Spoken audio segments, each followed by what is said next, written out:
Hello, and welcome to Fist of Firsts, the podcast where I try and find out what makes the funny people who make us laugh tick. I'm Tim Reed. I'm a TV sitcom writer, and I'll be asking some of our finest comedians and comedy writers a bunch of first-time questions to uncover the pivotal moments in their life, their career, and their creative process. I want to find out how the people who think differently think, so that we can all learn from the method behind their madness and be more creative. In this episode, I'm chatting to an old mate of mine, Jamil Qureshi. Jamil is one of the world's most renowned performance psychologists. He's helped many of the world's top sportsmen and women reach the very top of their game. In fact, he's helped 6 people get to be number 1 in the world in their sport. He was the first ever psychologist to officially be part of the European Ryder Cup team, and he's worked with footballers from Manchester United, Manchester City, Liverpool and Chelsea, and not Aston Villa yet, which I continue to nag him about. Jamil is one of the most booked speakers in the world, and he and I have done dozens of speaking gigs together, where we both talk about how you can up your game by thinking differently. Jamil explains how we can enhance our performance by thinking differently, and then I get into the creative process to show how we can turn thinking differently into new ideas. And we both prize humour, not just in the way we deliver our talks, but as an essential tool in improving performance and creative thinking. And that's what we chat about here. Enjoy. Jamil Qureshi, how are you? I'm very well, thank you, Tim. How are you? I'm good, thanks. It's lovely to see you. It's really nice to see you too. So thanks ever so much for doing this. I really appreciate it, because I think it'd be really interesting trying to get into the mind of a psychologist. Well, thank you for inviting me. I'm a huge fan of this show that you put together, this podcast you put together. You have some great guests on it. And I was incredibly flattered because you get some very, very funny people on this. So I feel a bit of a fraud today, but we'll give it a go. But we both use humour. I'm not a comedian, neither are you. We both do a lot of talks, and we both use humour in the talks we use. So it'd be really interesting to get into that a little bit, I think. But just for everyone, I know you well, but obviously the listeners may not. So I'd describe you as like a performance-enhancing psychologist that does, a lot of talks, probably one of the most booked speakers in the world, where you talk about psychology, about how we can all do things differently, how we can do things better, how we can perform better. But how would you describe yourself? I describe it like that. I think you did a great job. Yeah, so I'm a performance coach. So I always say for us to act differently, we need to think differently. So I guess I try and allow people to understand that they can change their behaviours by changing their thinking. So new perspectives always create new opportunities. And I think humour is an incredibly important part of that, because I started working with sports people, as you well know. And I was very lucky actually, with some of the best sports people and sports teams. But I found humour was just a great way of creating that rapport, sharing about you and to find out a little bit about them, and also just allowing a natural chemistry to develop because of the shared sense of humour, which ultimately builds trust. We start to know each other better through humour, don't we? Yeah, I often talk about that laughter coming when we trust each other is kind of, I think, a signal from millennia ago. We used to laugh as cavemen, as a signal of safety and trust. So it's kind of something deeply psychological about humour and laughing together, I think, that comedians, whether actively or inadvertently, kind of really play on. And I'm going to get into that. I'm going to really delve into the role of humour and how you've used humour when working with sports people and helping them enhance their performance. But I'm going to kick off, as I always do, and you'll know this if you've listened to any episode before. I'm going to get into your mind stealthily. All the best. Yeah, using... It doesn't take stealth, to be honest. well, let's see. Using these, my magical Fist of First cards. I'll shuffle. You say stop, and I'm going to turn one over. Stop. All right. It's just a quick fire warm-up. Fist of First card. Oh, first toy you remember loving. I remember it very well, actually. Do you? It was an Action Man Jeep. And the reason why, it had little rubber wheels that you could squeeze. They're real wheels. But also, I really wanted it. And I remember really wanting it because my mum had to save up for it. Yeah. And it was £5, and she paid with it with those green pound notes. Yeah, yeah. So I remember it very well. Yeah. And here's the thing. So not only did I enjoy it and love it, I really loved it. And, How old would you have been? 32. I don't know. I was probably, I don't know, 6 or 7 maybe. But not only did I love it, and I played with it all the time, it's like an armoured vehicle thing. Then when I had a boy, Woody, who's 13 now, I gave it to him. And it's still here somewhere. Was it quite a big, chunky thing? Yeah, big chunky thing. Yeah, I had one. Did you? Yeah, I had exactly the same one. Are you going to show off that you got yours before me? No, God, and I haven't got it now. And so the journey from your action man Jeep to becoming a world-renowned psychologist, and we're working with some of the biggest names in sport, and we'll get into that so people know who. How did that happen?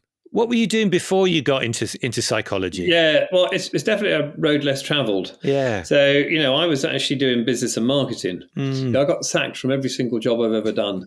So 100% success rate. And I just didn't fit in. It wasn't me. I wasn't good at it. So I gave it all up to become a magician.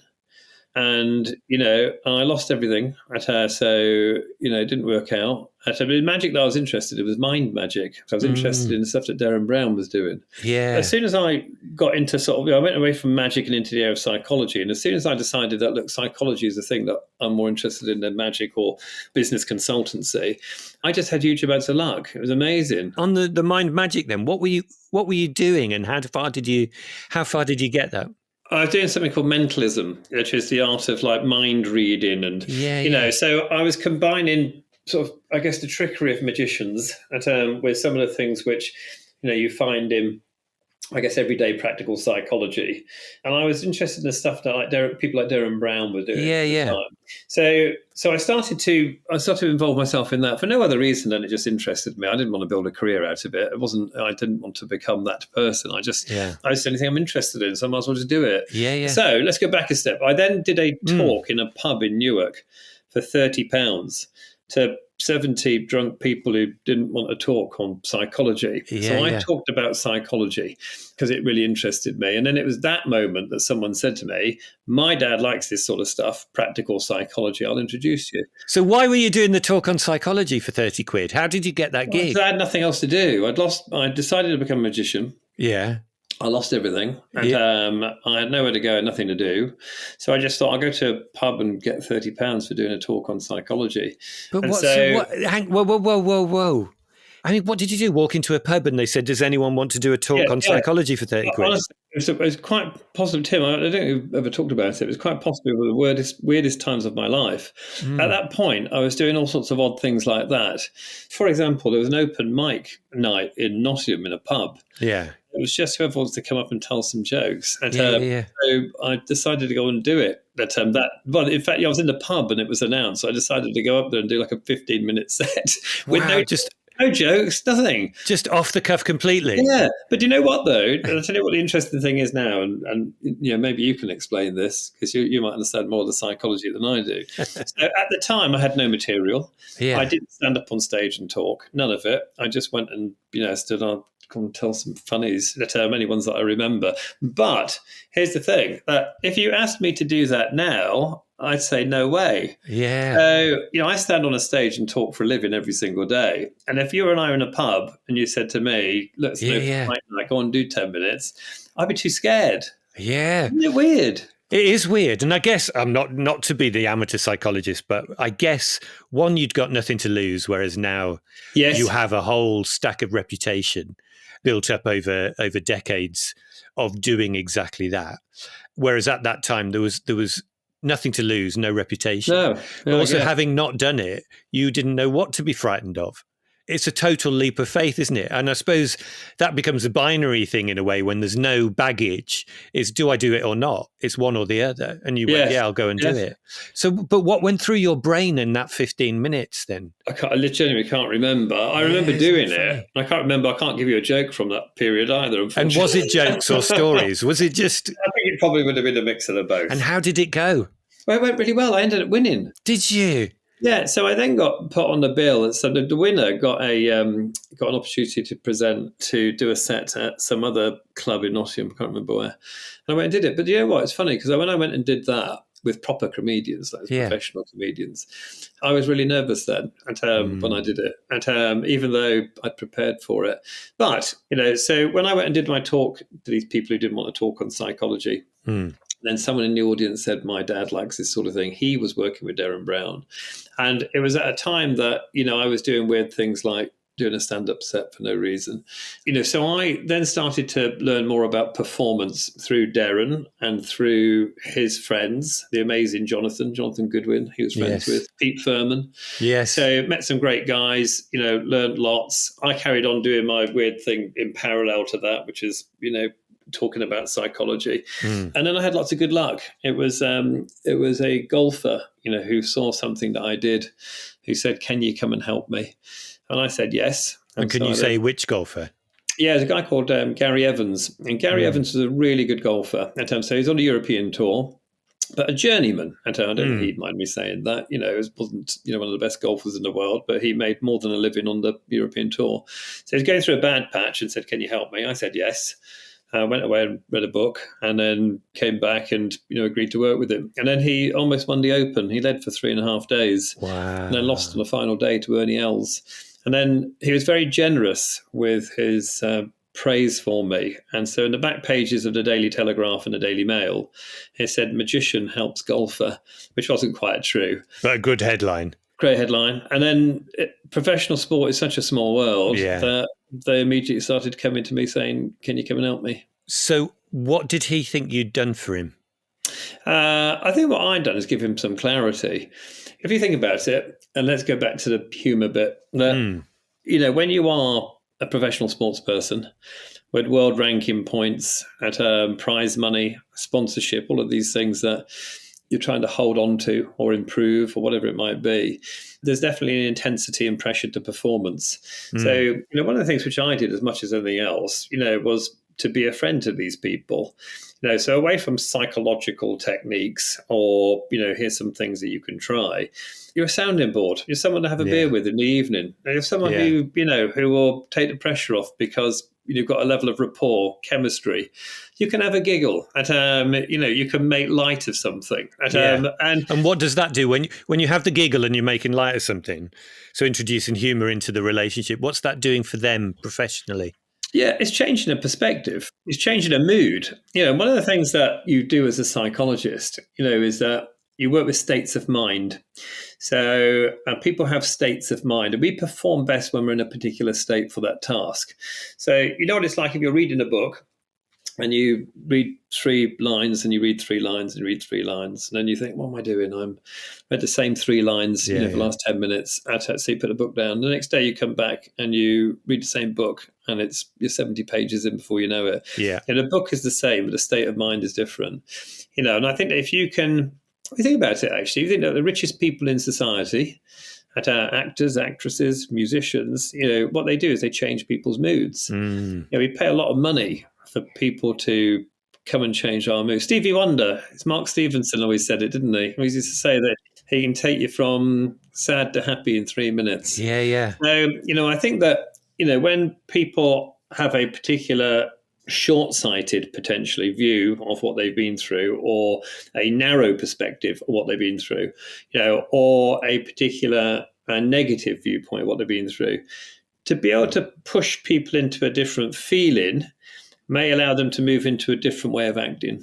And clearly then he felt that was having a big impact on his actual golfing performance, which is such a technical thing. So that mood, that change of mood that you were helping him, change of mindset, just through being a mate and helping him relax. And obviously, as you said, other tools and techniques, I suppose, in terms of more obvious psychological input, had such a profound effect on him that he was within a few strokes of winning the Open. Yes. Well, you know what? It's funny that, those tools and techniques don't work unless people are in the right state of mind to receive them. Yeah, of course. So once you start to get people into a particular frame of mind where they can be more receptive to what you say or looking at things in a different way, then they may choose to use their skill sets differently to how they're currently applying them. And that to me is improvement.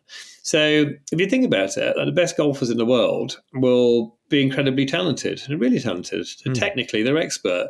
So what stops them from performing like that all the time? And it's interference. It's something that they're thinking before they're doing, before they're acting, playing a shot. So if you can affect the precursor at the component parts to their pre-shot routine or pre-tournament routine, if you can affect that, they may choose to use those skill sets in a different way, a more free-flowing manner.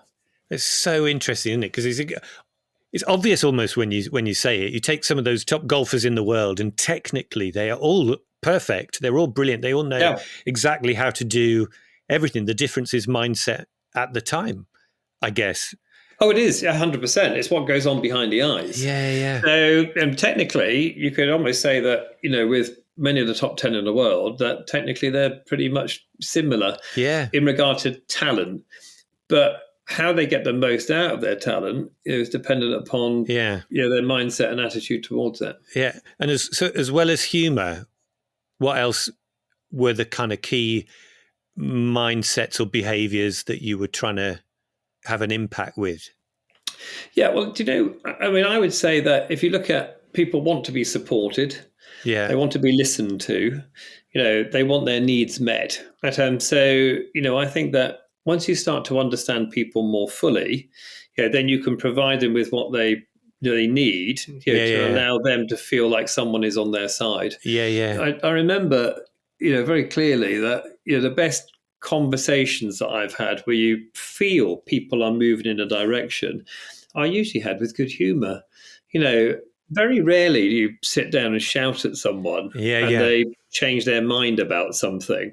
You don't change people's minds by fighting, by argument. You change people's minds by finding common ground and working from there. And if that common ground is through a shared joke or through some shared humour, that's great. That's fine. We've connected.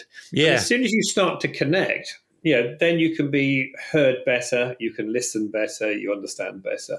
So, I'll give you a very quick story that Thomas Bjorn was a bear with a sore head, a Danish. Thomas Bjorn, the golfer, just so everyone knows, it was a Ryder Cup European golfer. Yes, he's a great golfer, and but fell out spectacularly with his swing coach at a tournament. So he's shouting and whatever else, berating his swing coach who stood next to me. And I kept quiet. I just hid whilst he was shouting at his swing coach. He said, "I don't want you to speak to me. I don't want you to speak to me." I said, "Well, I'm your coach, Thomas. How can I make you better?" I said, "I don't care. I don't know. I don't care. Just go away. I don't even want you near me. I don't even want you near me." And Simon said, "I'll go and stand in the crowd then." And he said, "Just go and stand in the crowd." So Simon went and stood in the crowd.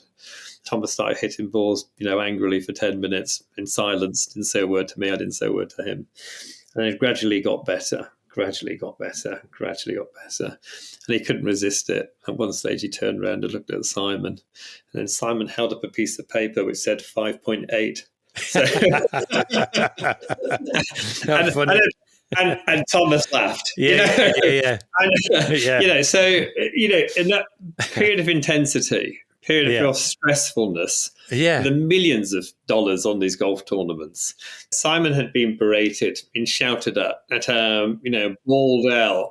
And, instead of retreat, he had decided to make the situation better by by a joke. And I can tell you 100 stories like that, on the driving range where these people are under immense pressure, and a coach or someone, a caddy, a colleague has given them a nudge and said something, and they've gone from this total stress and drama into the space of I started laughing and created this new perspective. And how intentional is that in terms of? Is it just a gut feel that that's the right thing to do at the time, or do you think the good coaches know, like explicitly, that that's the right exercise, if you like, at the time? Yeah, no, I think, I think, you hit it on the head. I think the right coaches have the gut feel. Yeah. So, coaching people, I bet your comedy's the same. You'll know much more about it than me. But, coaching people is it's like learning to swim by reading a book. You can't do it. You learn coaching by coaching. Yeah. And so when to use humour and when not to, is incredibly important. You almost get a gut feel for it. And you just know that I can diffuse the situation or take the situation to a different space of feeling or mood at this particular point. And I think it's a real art. And, the best comedians aren't necessarily coached into comedy. Yeah. They've naturally got funny bones. Yeah. They can read the room and so therefore go off their content and material and work with the audience. And a lot of that is not necessarily good prepping. A lot of that is instinct and gut, isn't it? Yeah, of course it is. Knowing what you can say and how you can say it, when you can say it and who to. Yeah. But you just made me think, though, because obviously as a performance enhancing psychologist, as someone who's worked with those elite sports people, but not just in golf, but you've done cricket as well, haven't you? You've worked with the Ashes, one of the Ashes winning cricket teams, 2000. Yes, Ashes winning cricketers, 2009. Premiership football. Yeah, I've done quite a bit. Yeah. The footballers and yeah. So, but I don't think and you've used humour as a big part of that as well as other things. But I don't think comedians have that person. They have a tour manager, someone who'll drive them around and get there. And maybe they do. Maybe the best ones do know how to, help a stand-up get into the right frame of mind before they go on stage. But if they do, I think it's by accident, I think. But putting you on the spot, if you were hired in the way that, the Ryder Cup winning team had hired you, by a stand-up to go on tour and kind of coach them, whether it's just before they go on or, while they're doing warm-up gigs or without, having to say exactly how you'd help, what would your approach be? Wow, that's a good question, isn't it? That's a great question. Oh, good. So let's try and give you three things. So I'd say consistency of mind gives you consistency of performance. Yeah. So if you're a golfer or you're a salesperson or a CEO or a comedian, consistency of mind gives you consistency of performance. So the more consistent you can be with your thinking before your set and during your set, the more opportunity there is of a consistent performance. It's the ups and downs where that didn't land. So where am I now with this? That's not good. That's the second bum joke now. I didn't think they were going to laugh at that. Why have they laughed at that? Once you start to have an emotional up and down in relation to how you're performing, then I think it becomes choppier water. Yeah. So I'd say try and be consistent in your thinking to be consistent in your performance. I would say, being a good sports person, and one of the things that I've seen the most of is that people self-express. They're themselves. That's what they are. They play their sport like they do their Friday night. If they're sat watching TV or playing chess on a Friday night, it's how they'll play football on a Saturday. If they're raucous, like Ian Botham, swashbuckling on a Friday night, that's how he played his cricket on a Saturday. So, I think that self-expression is important. And again, you've hung out with lots and lots of very talented comedians.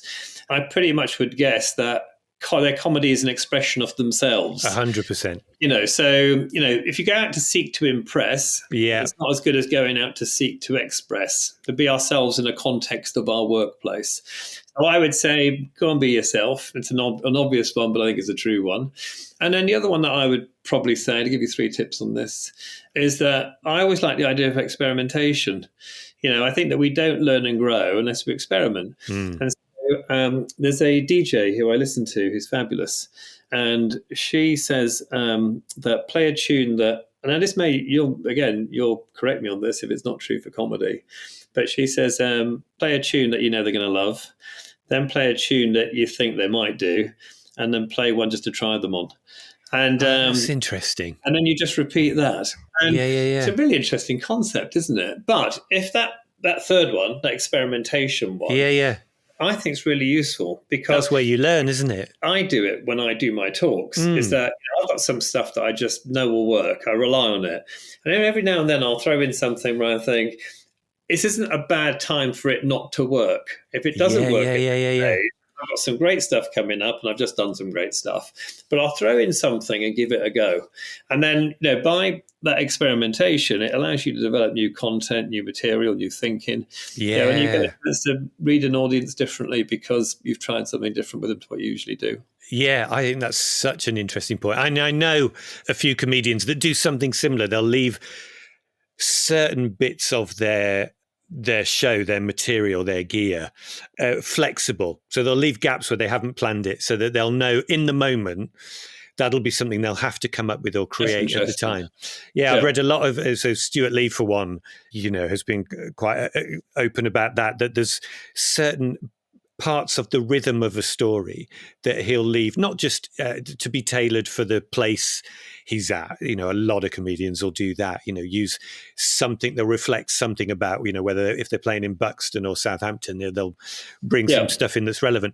But other parts of, whether it's something that they're repeating but they'll leave that and know that they'll try a different phrase or number or whatever it is, or a name or reference of a celebrity, and they'll try different ones and different things for that, just see what works best. See what works, but also to keep themselves on their toes a lot of the time, is to kind of, to keep that little bit of adrenaline.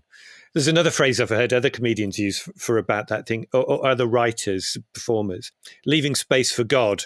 It's basically to come in. It's basically kind of leaving a bit where you can prepare and rehearse and write and script loads, but you've got to leave some room for the moments, the magic, the mysterious stuff, to kind of just come in the moment. Yeah, it takes confidence to do that, doesn't it? Real confidence, and I think that, again, if you look at what I do in regard to coaching, you sometimes get an idea in your mind of some of the things that you want to share with someone.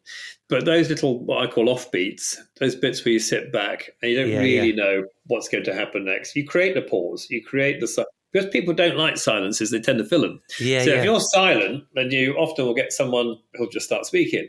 And, if you can create those moments where people are allowed to explore, allowed to take what they've been hearing and experiencing and talk about it in a way which is not framed, i.e. you haven't asked a question, that can be really insightful. And those bits then give you something to come back with, which, although you're not necessarily prepared for, and don't get me wrong, it's not as though you go in intending to say a variety of things.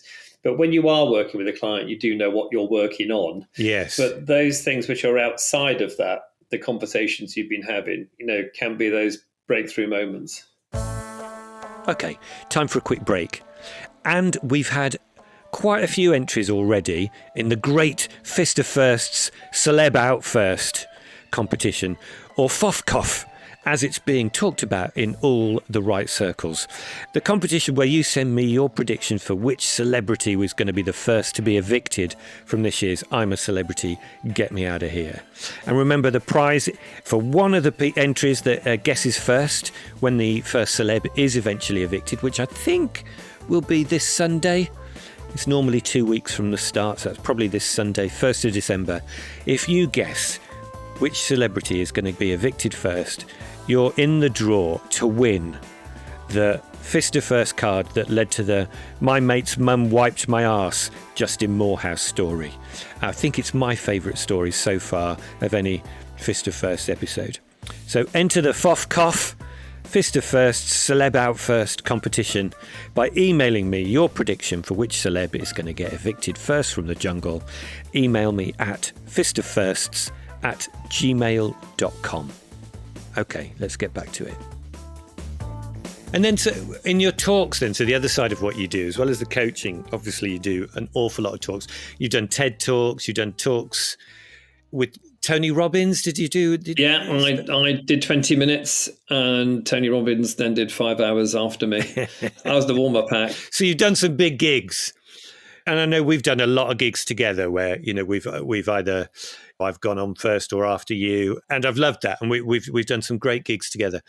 But what I've seen as well is your incredible use of you use humour a lot and deliberately in those talks. Now, on the one level, of course, that's just about kind of, being entertaining and being remembered and value for money. But I think it's more than that. I think the way you use it, I think it's also about connecting with an audience, as you said, but also I think we learn more when we're laughing or when our mind is tickled somehow. So is it something that you've deliberately built into your product? Yes, it is. It's part of, I hate to say it, because I don't think of it like that, but I was going to say brand, but it's something which I choose to do. And it's me, I'm quite irreverent. So although I might be talking to 500 bankers from, wherever, at Barclays or somewhere, I'm quite irreverent. So I'm not, the usual sort of corporate speaker, as you know. And I think one of the reasons why is that it just allows people to approach it differently. Everyone's heard corporate speakers, everyone's heard business speakers, and I think most people probably sit there with their arms folded, and thinking, we'll get through this, but I think that present yourself as something different, they're more likely to listen and therefore more likely to learn. But, going back to the idea that it creates this rapport, when you tell a joke, you almost give a little bit of yourself away, because this is what I find funny. This is what I am prepared to say. This is my sense of humor.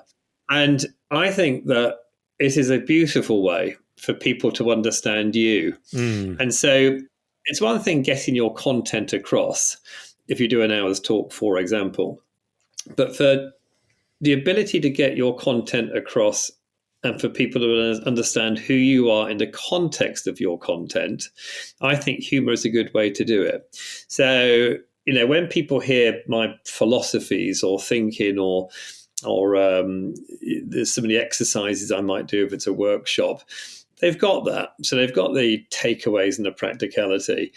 But what wraps it up is personality or the character, of myself that has explained it to them. That's why it's really hard. Sometimes people say, can you give us a couple of exercises and we'll go away and use them. The exercises, you can go away and use, but, I present them in a particular way with a certain personality, which brings them to life in a more three-dimensional perspective. And I'm not saying that, I would present it any better than anyone else. And so I'm saying that I would present it differently because of who I am. Yeah. That humor gives me my personality more than anything else that I do on stage. Yeah. That's so interesting, though, because the content you can bullet point. And like you say, you could put it in a handout.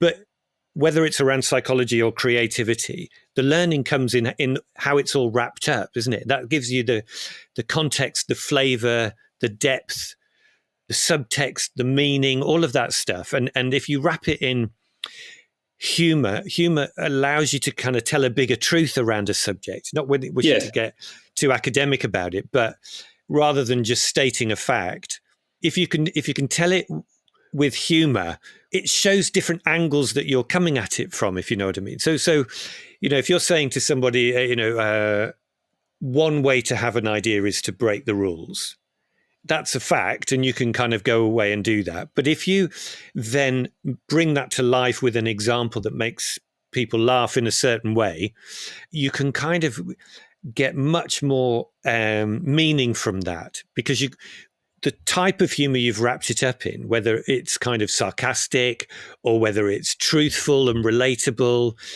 adds so much more meaning to the tool, if you know what I mean. I totally get it. And, as you were talking, I was thinking that all jokes are stories, aren't they, really? And knock joke is a story.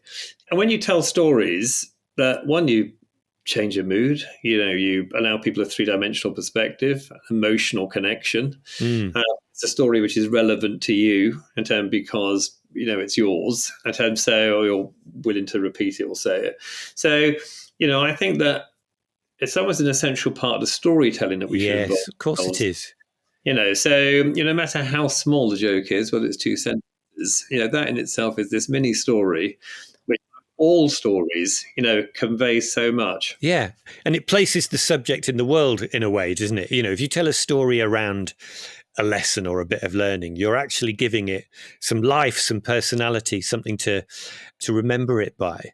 Words and pictures in your mind. And I know you talk a lot about changing the words and pictures in your mind, actually, as being part of how you get creative, how you think differently, by producing different words and pictures in your mind. And humor, I guess, as well as storytelling is great for that. Yes. I do know, it actually really helps me too, because I like to put lots of humour into my talks, and the only writing I really do is on LinkedIn. So that's the only thing I really use. Actually, I don't use anything else. But I'm often on a plane or a train, and I'm bored, and I can't take LinkedIn seriously anyway. But you do tell very funny stories on LinkedIn. It's a very funny way of, one, promoting what you do, but also kind of, sharing what you've just done.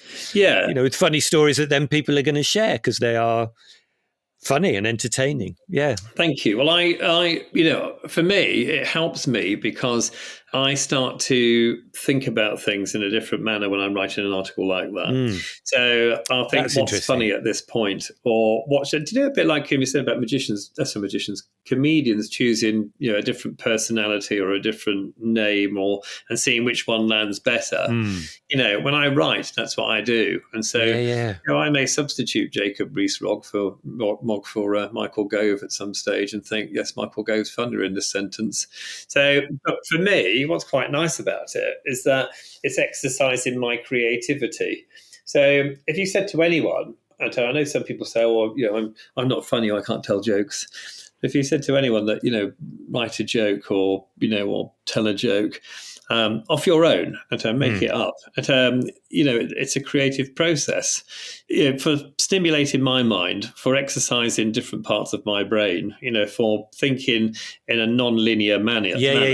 And thinking more divergently. Humour does that for me. It makes me allow different connections that I would have made. And how do you do that then? You're thinking, right, I'm going to tell a story about, I'm going to write, a funny story around what this talk I've just done for, AstraZeneca. So what's your process there? How do you...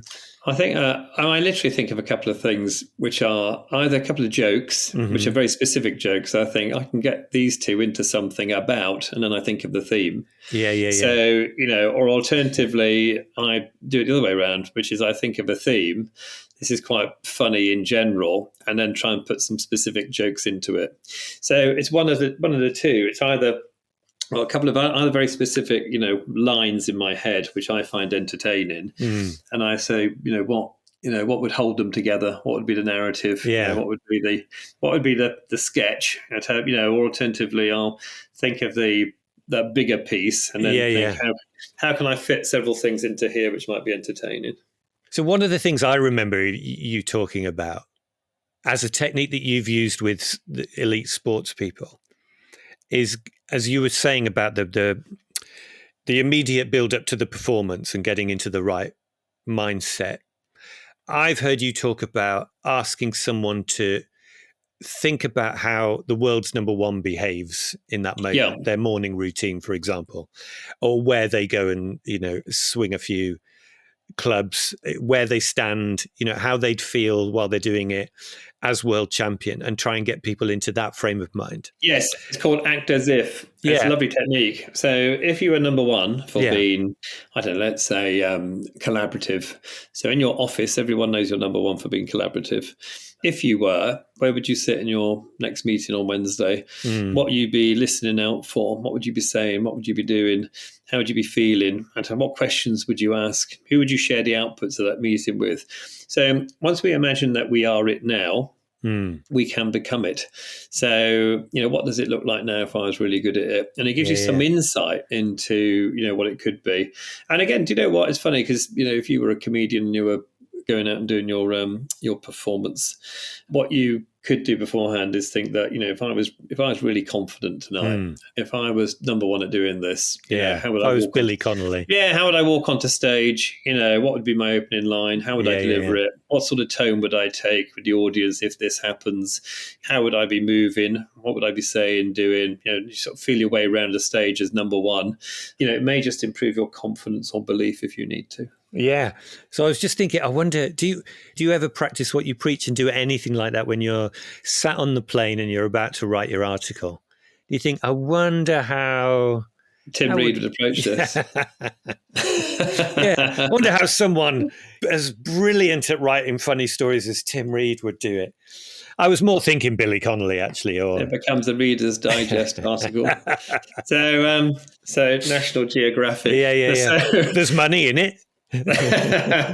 So I don't at that point. So when I try and write, and as you said, I really do use humour a lot in my talks and articles. I don't. I really try and find something which is funny to me. So the other day I was writing something on LinkedIn on the train yesterday, I think it was, and I laughed out loud at something. I laugh at my own jokes, Tim. I'm not sure it's an issue. But, there's something narcissistic about it. There's nothing wrong with that. Do you laugh? Oh yeah. I don't. Because I write stories, right? And obviously I try and make them funny because I'm not a stand-up. I'm a script writer, a sitcom writer, and when I normally have to, if I've written a script, I like to leave it a week or two and then go back to it, right? And then I really laugh at all my funny bits. Do you? Oh yeah, because they're so good. But you have to not see it coming sometimes. Do you know what I mean? You have to kind of half forget. If you know it's coming, you can kind of just smile and nod and go, oh, yeah, that was a clever bit. But if you've forgotten about it and you don't see it coming, comedy needs to surprise you, I think, to hit a genuine laugh. Oh, definitely. But it can surprise you when it's just popped in your head. As you were saying, if something just occurs to you, we can absolutely surprise ourselves with how funny we are. Well, that's what made me laugh yesterday was the line that there's a line which is... someone asked me, how much do you spend on a bottle of wine? And I said about 20 minutes. And what made me laugh is that I surprised myself with the answer. But so you're right. It's that bit of surprise and thinking creatively, thinking outside of the usual answer, making those usual connections. But you know what? Maybe your scripts, though, maybe your wife is like Hong Kong Phooey. Yeah. You might be she is funnier than me. It's the cat that solved everything. Yeah. She probably comes along and edits your script. She come does. Back 5 or 6 later. Yeah, but she does it without me noticing, I think. So I still think it was me. Oh, wasn't I clever there? I can't remember. Yeah, exactly. This. But that's brilliant. Yeah, so with comedy, I don't think about the act as if thing. What I tend to do is I tend to, I'm thinking and something makes me laugh. And so therefore it now becomes a joke. Yeah. But there's so many parallels between what we do, which is why I find it so interesting that the overlap is humour. And that when I'm training people to have ideas and think differently, and you're training people to improve their performance by thinking differently, it's all around thinking differently. And humour seems to be at the very core of that, I think, because when we think differently, that's when we often make ourselves laugh. We laugh at new truths that surprise us because we hadn't thought of them before.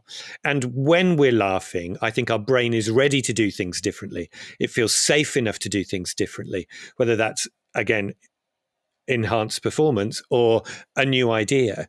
Our brain has to be kind of in that funny place, I think, for us to be able to change it and change what we do and how we do it. So it doesn't surprise me, actually, that when we do our talks around that, we both make humour a fundamental part of how we share that, how we convince people that, or how we get them receptive to the idea of thinking differently, because thinking differently makes us laugh. I think you're absolutely right that, teams that can laugh together, feel as though they are a safer environment to be in for each other. And I honestly see that. Well, sometimes when I do talks and I say to, the events organizer, whoever, they're a bit quiet today, weren't they?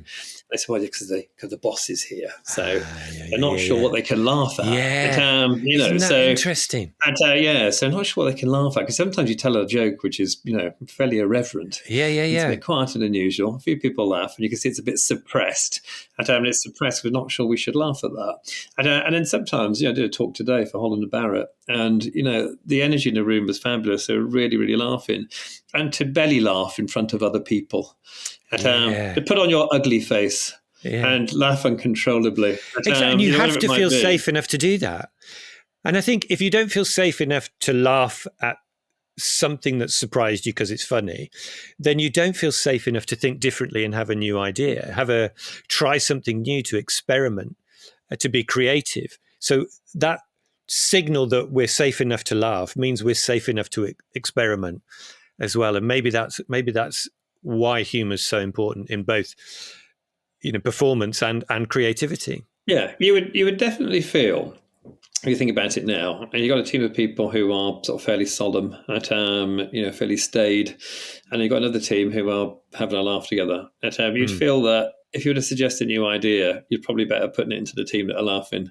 wouldn't you? It's just a feeling that. I think there's research around that as well that proves it. Oh, okay. Maybe some people would disagree, but for me, I would feel much more comfortable, walking into a room where there was that, laughter and joviality. Yeah. Thankfully, many people do laugh when I walk into a room. Yeah, I've not seen you walk into a room and not a ripple of laughter begins.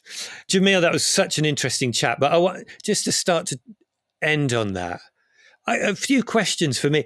Can you talk about, I think I remember that you were involved in the Secret books.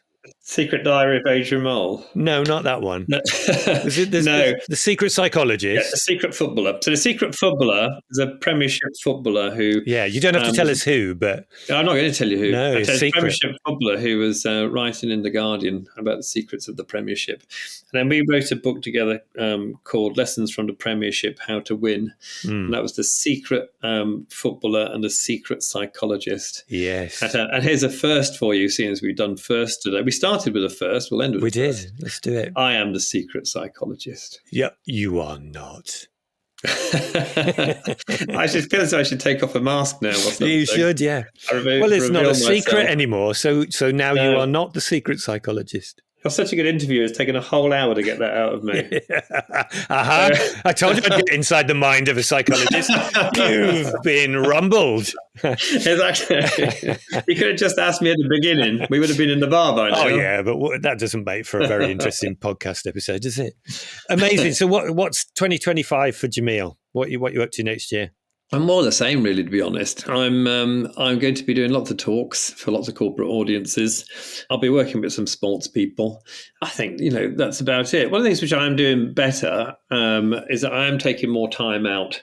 So, I'm trying to take August off, I take December off. And one of the things which I enjoy about it is that creative process, and, as you well know, that time out to reflect, think, or I don't know, be stimulated elsewhere, have different provocation, and just let everything settle in your brain. Yeah, it's a really good place to be because you start making some different connections. It's those different connections which allow you good humour, but they also allow you good insight into how you might want to use your talent in the future, to make it relevant in a world which is changing. So that's a great tip to end on: is make time to reflect and pause and give yourself a break, and because ultimately that will help your performance and your creativity. There's no doubt about that. But one last tip I want to get out of you, for anyone who's been listening and has been kind of intrigued and you've sparked something around whether it's mind magic or how psychology can help their own performance and their own abilities. Is there anything you would suggest reading? Any books, websites, places to go to find out more? I mean, there's your book. Yeah, I mean, if we're talking about thinking differently, I think pick up any book which is outside of what you usually do. Yeah. So, you've got a marketing problem in a business, who do we go to? Get a marketing. Got a HR problem in your business, who do we go to? Get a HR.